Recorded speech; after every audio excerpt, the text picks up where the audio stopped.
Do you believe that public relations is used to tell half-truths about a story, a company, or a product? If it's the case, this podcast is for you.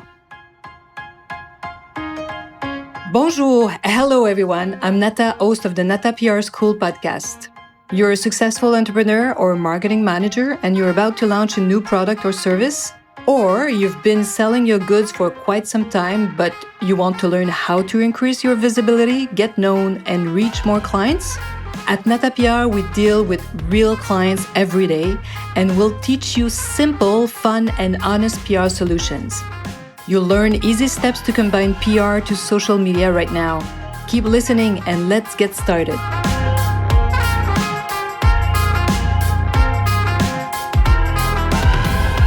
Bonjour, hello, and welcome to episode 115 of the Nata PR School podcast. Public relations myth number 2, half-truths. At the turn of the last century, let's say in 19-something, 1920, you could still get away with inventing your own biography, for example. You could create a crazy story about yourself if you wanted. But things have changed a great deal since then, of course, especially in free countries where democracy is really at the core of everything.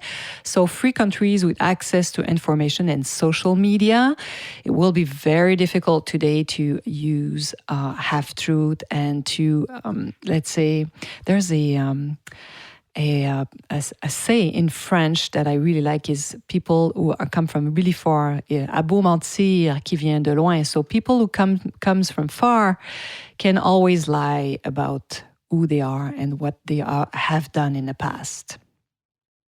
Public relations, as practiced in democratic nations, right, relies on principles of truth and transparency, which PR creates and develops with journalists. This is how we create deep links with these people. And this is how our client to develop link and trust. They build trust with their clients and different communities if they need to.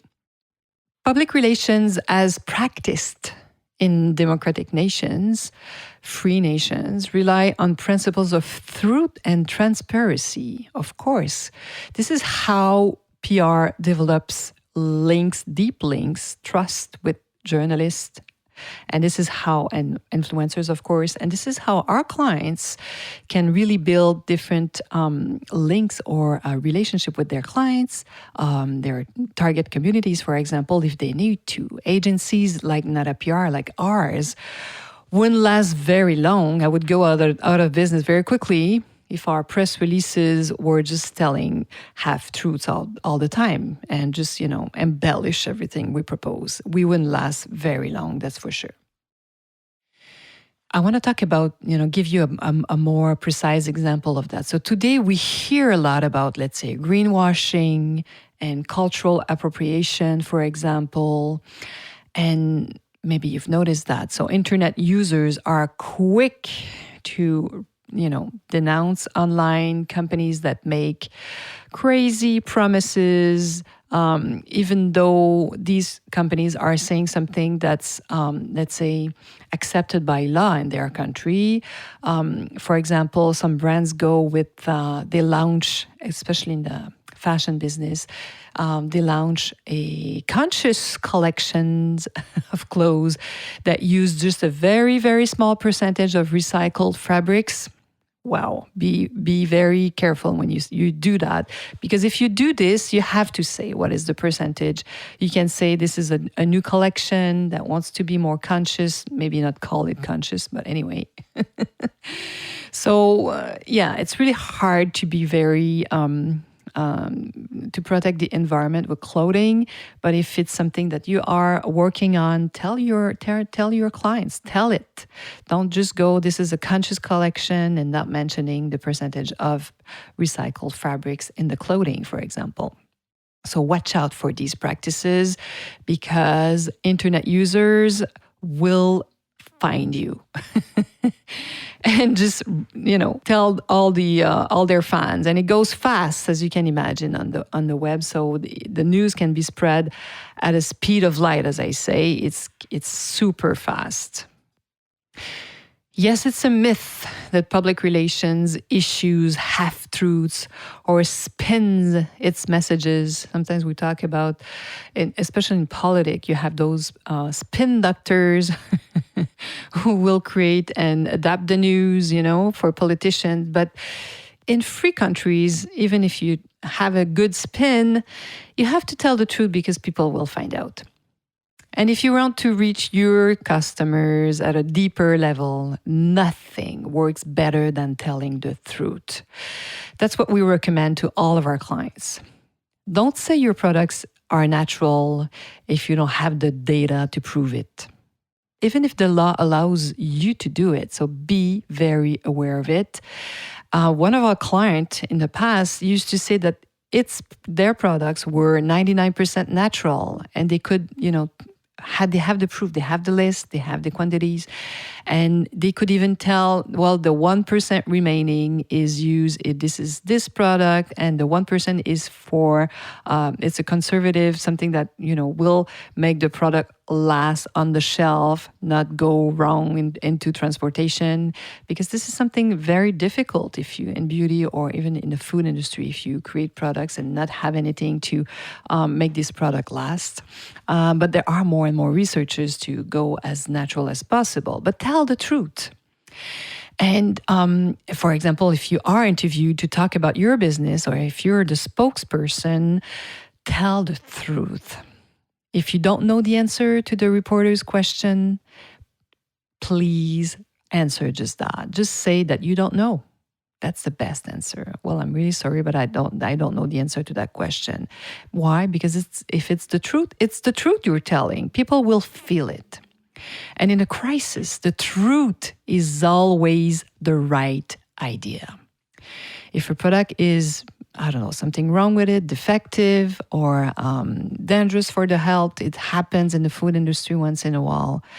Well, this is our advice. You have to go out with the information as soon as possible. So to anyone whose job is to speak on an issue of something that went wrong or it's dangerous for the population, this is what we propose. 3 steps. The first step is to confirm the problem. Don't be vague. Don't say, well, we don't really know what happened. No, there is a problem. Say it. Be very clear about it.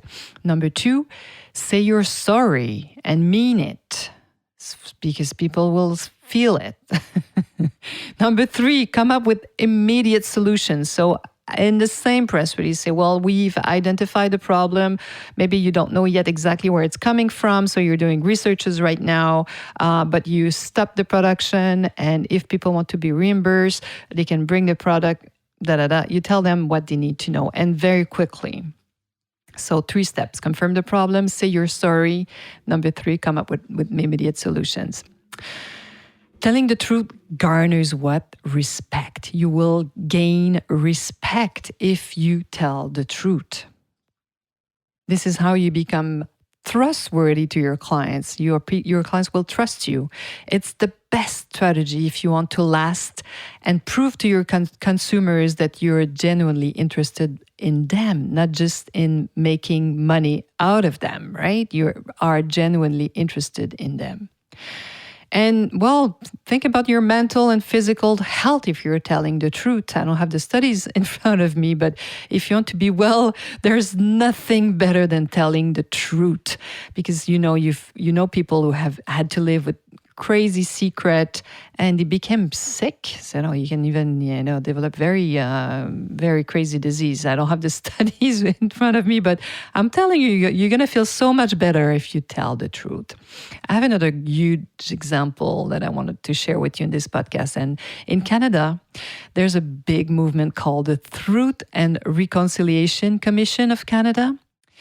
And this movement is to provide a process for guiding Canadians through the difficulties of exposing the facts about the Indian residential school system. I don't know if you saw that in the news, but it's something that's been known, but media really started to talk about it was it a few months ago? I don't know when you will be listening to this podcast, but they really were sharing news across the country and in the world that they were finding cemeteries of young Indians that were sent to these board schools.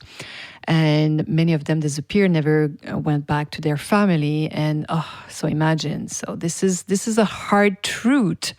But you know what? Without the truth, there's no reconciliation possible. Isn't that interesting?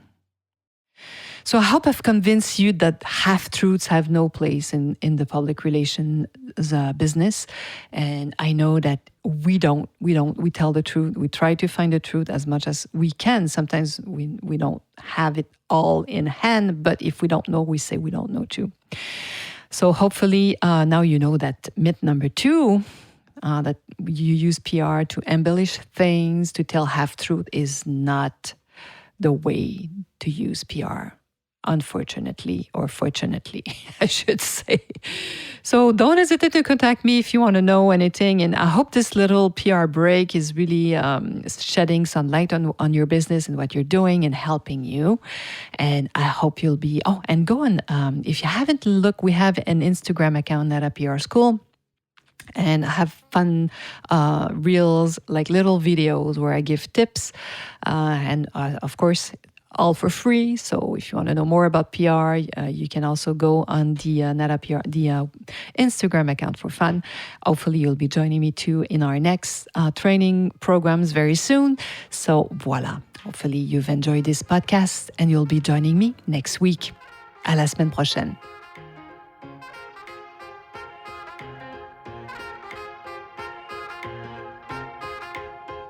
Hey, you want to learn more about how to implement PR strategies?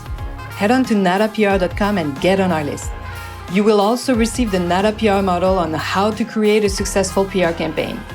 If you want to become a client, just send us an email to nata@natapr.com. Talk to you next week. À la semaine prochaine.